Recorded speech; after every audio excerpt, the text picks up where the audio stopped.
moments later.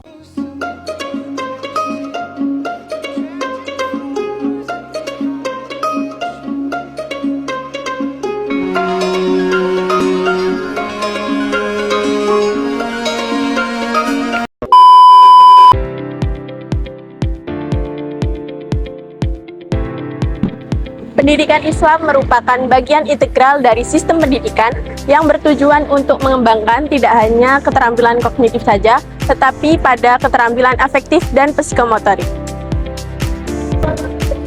Hal ini didasarkan pada konsep akhlak dalam Islam yang menekankan pada pengembangan budi pekerti yang baik dan bermoral.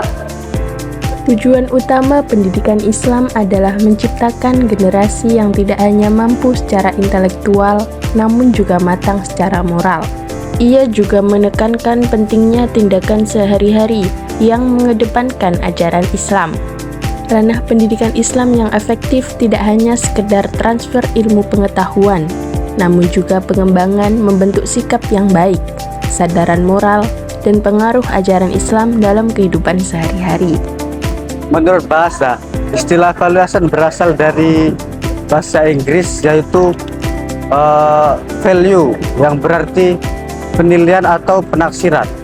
Sedangkan evaluasi secara istilah yaitu suatu tindakan atau proses untuk menentukan nilai sesuatu. Proses evaluasi biasanya berpusat pada siswa. Evaluasi dimaksudkan untuk mengamati hasil belajar siswa dan berusaha menentukan bagaimana menciptakan kesempatan belajar. Evaluasi tidak hanya berfokus pada siswa saja, akan tetapi evaluasi juga bisa digunakan untuk mengamati atau memantau peranan guru. Bagaimana strategi pembelajaran digunakan, apa saja materi kurikulum yang dipakai, dan prinsip-prinsip atau metode belajar apa yang akan digunakan dalam pembelajaran. Adapun kata afektif berasal dari bahasa Inggris yaitu afektif yang berkaitan dengan sikap dan nilai. Dalam Kamus Besar Bahasa Indonesia disebutkan bahwa afektif adalah berbagai perilaku yang berhubungan dengan perasaan seperti senang, marah, atau sedih.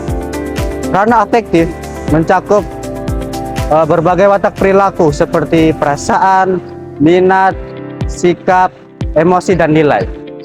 Pembentukan sikap. 3 model itu adalah: yang pertama, mengamati dan meniru; yang kedua, menerima penguatan; dan yang terakhir adalah menerima informasi verbal. Menjelaskan tentang konsep akhlak dalam pendidikan Islam. Kata akhlak merupakan bentuk jamak dari khulukun yang artinya sajiyatun, tabiatun, atau adatun, yang artinya sifat, watak, atau adat kebiasaan. Akhlak juga disebut dengan etika dan moral, di mana ia merupakan satu kali tindakan yang diulang secara terus-menerus dan menjadi adat kebiasaan yang menyatu dalam diri perilakunya. Pengertian akhlak dalam pengertiannya sangatlah luas, tidak hanya sebatas pengertian sopan santun atau moral. Meskipun dalam hal ini di antara pakar ada yang berpendapat bahwa dalam pengertian antara kebiasaan dan moral, karena kebiasaan dapat didefinisikan sebagai adat istiadat yang tidak merugikan. Sebagai contoh, kebiasaan minum teh pada pagi hari. Sedangkan moral adalah perlakuan terhadap orang lain. Suatu hal yang ditekankan dalam Islam adalah pendidikan akhlak wajib dimulai sejak usia dini. Karena masa kanak-kanak adalah masa yang paling kondusif untuk menanamkan kebiasaan yang baik. Yang dimaksud dengan pendidikan akhlak adalah pembiasaan seorang anak untuk berakhlak baik dan berperingati luhur, sehingga hal itu menjadi pembawaannya yang tetap dan sifatnya yang senantiasa menyertainya. Termasuk dalam pendidikan akhlak adalah menjauhkan anak dari akhlak yang tercela dan peringatan yang buruk. Seorang anak akan tumbuh sesuai dengan kebiasaan yang ditanamkan oleh sang pendidik terhadapnya. Pendidikan Islam tidak hanya bertujuan untuk mencerdaskan otak, tetapi juga membangun karakter dan akhlak mulia. Berikut beberapa cara penerapan konsep akhlak dalam pendidikan Islam? Yang pertama, penanaman nilai-nilai akhlak. Mengajarkan nilai-nilai akhlak mulia seperti jujur, adil, sabar, dan bertanggung jawab sejak dini. Memberikan contoh teladan yang baik dalam berperilaku dan berakhlak. Membiasakan siswa untuk melakukan amalan-amalan saleh dan ibadah. Yang kedua, pembiasaan perilaku terpuji. Menerapkan aturan dan disiplin yang konsisten untuk membiasakan siswa berperilaku baik. Memberikan reward dan punishment yang sesuai untuk memotivasi siswa berperilaku terpuji. Menciptakan lingkungan belajar yang kondusif dan mendukung pengembangan akhlak mulia. Yang ketiga, pengembangan keteladanan. Menjadi contoh teladan yang baik bagi siswa dalam berperilaku dan berakhlak.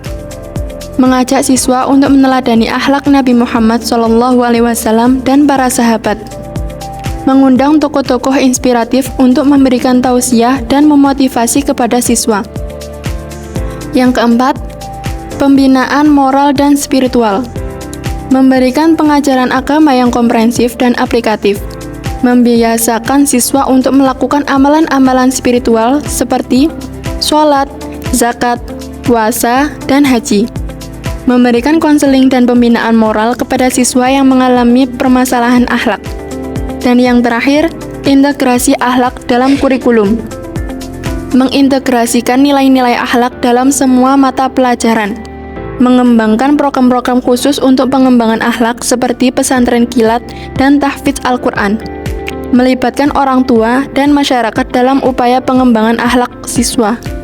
Kesimpulan pada penjelasan video tentang domain efektif dalam tujuan belajar dan menerapkan konsep akhlak dalam pendidikan Islam adalah evaluasi berpusat pada siswa untuk mengamati hasil belajar dan berusaha menentukan bagaimana menciptakan kesempatan belajar. Evaluasi tidak terfokus pada siswa saja, tetapi digunakan untuk mengamati atau menyatukan peran guru, strategi pembelajaran, materi kurikulum, dan prinsip-prinsip atau metode belajar. Penilaian sikap dalam proses pembelajar di sekolah merupakan upaya sistematis dan sistemik untuk mengukur dan menilai perkembangan siswa sebagai hasil dari proses pembelajaran.